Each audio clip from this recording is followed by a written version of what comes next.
Have you ever heard the story of Atlantis? A magnificent city, full of riches and advanced knowledge, that vanished into the sea in a single day and night? For thousands of years, this tale has captured the imagination of explorers, historians, and dreamers alike. Many believe it's just a myth, a fictional story told by the ancient Greek philosopher Plato. But what if I told you that new evidence has been found? Evidence that suggests Atlantis might have been a real place, and we are closer than ever to discovering its secrets. Let's dive into the legend of the lost city and the stunning new discoveries that are rewriting history. Plato first wrote about Atlantis around 360 BC. He described it as a powerful island nation located beyond the Pillars of Hercules, which we now know as the Strait of Gibraltar. According to his writings, Atlantis was a utopia. It had a brilliant civilization with incredible engineering, grand temples, and a society that lived in harmony and prosperity. The city was said to be made of concentric rings of land and water, connected by massive canals and bridges. Its palaces were adorned with precious metals, and its people were said to be descended from Poseidon, the god of the sea. But their greatness led to greed and corruption. Angered by their hubris, the gods sent a terrible cataclysm, night of violent earthquakes and floods that swallowed the entire island, wiping it from the face of the earth. For centuries, this was considered just a cautionary tale, a story about the dangers of pride. Number 1. There was no physical proof. Number 2. The details seem too fantastical to be real. Countless expeditions have searched for Atlantis, looking everywhere from the Mediterranean to the Caribbean, from Antarctica to the coast of Spain.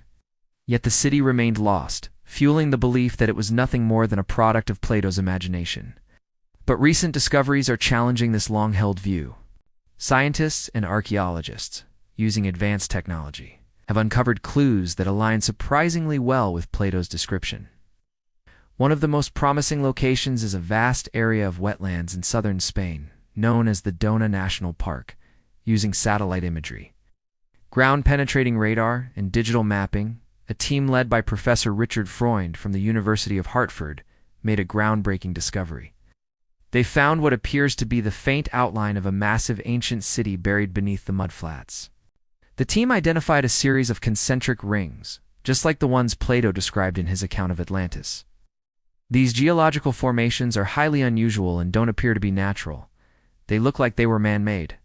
What's even more fascinating is that this location is situated just beyond the Pillars of Hercules, exactly where Plato said Atlantis would be.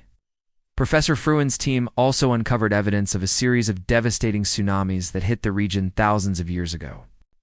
Geological data shows that this coastline was wiped out by massive waves around the same time Plato's story is set.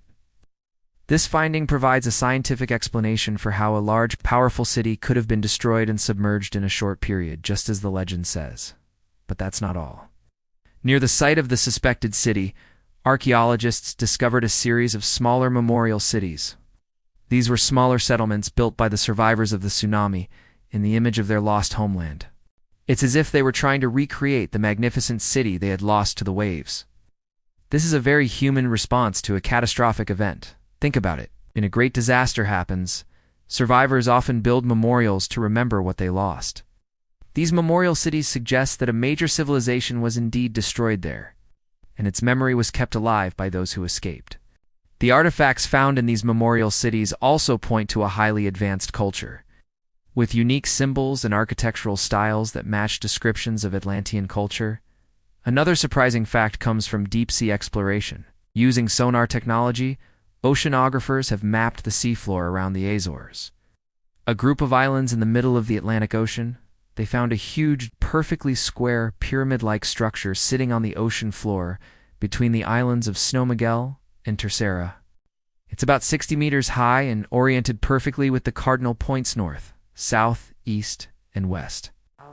The Portuguese Navy investigated the site and confirmed that the structure is not a natural formation. It appears to be man-made, but who could have built such a massive structure now deep beneath the waves? The age of this underwater pyramid is estimated to be around 20,000 years old, long before known civilizations were building on this scale. This discovery adds another layer to the mystery. Could this be a remnant of the vast Atlantean empire Plato described?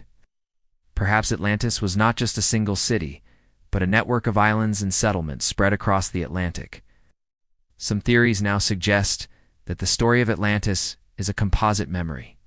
This means it might be based on a real historical event, but embellished over time. One strong candidate for the real Atlantis is the Minoan civilization on the island of Thera, now known as Santorini. Around 1600 BC, a massive volcanic eruption blew the island apart, creating a giant tsunami that devastated the Minoan civilization, which was one of the most advanced of its time.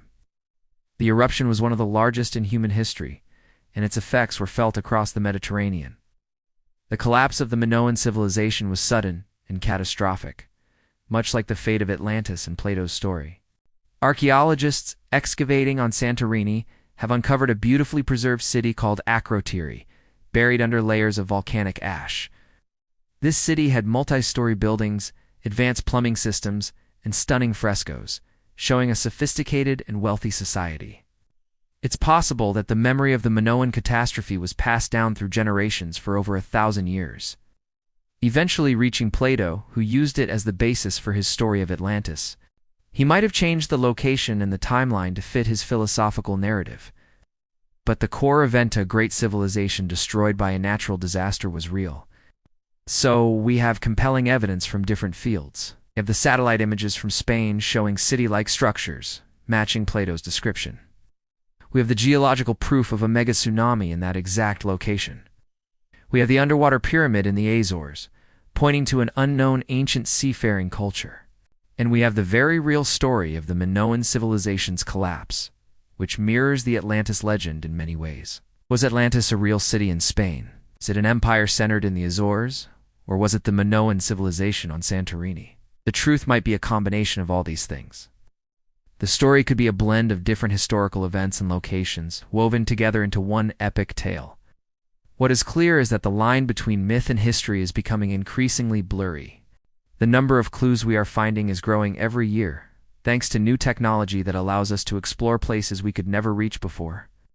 We are peeling back the layers of the past, both on land and under the sea.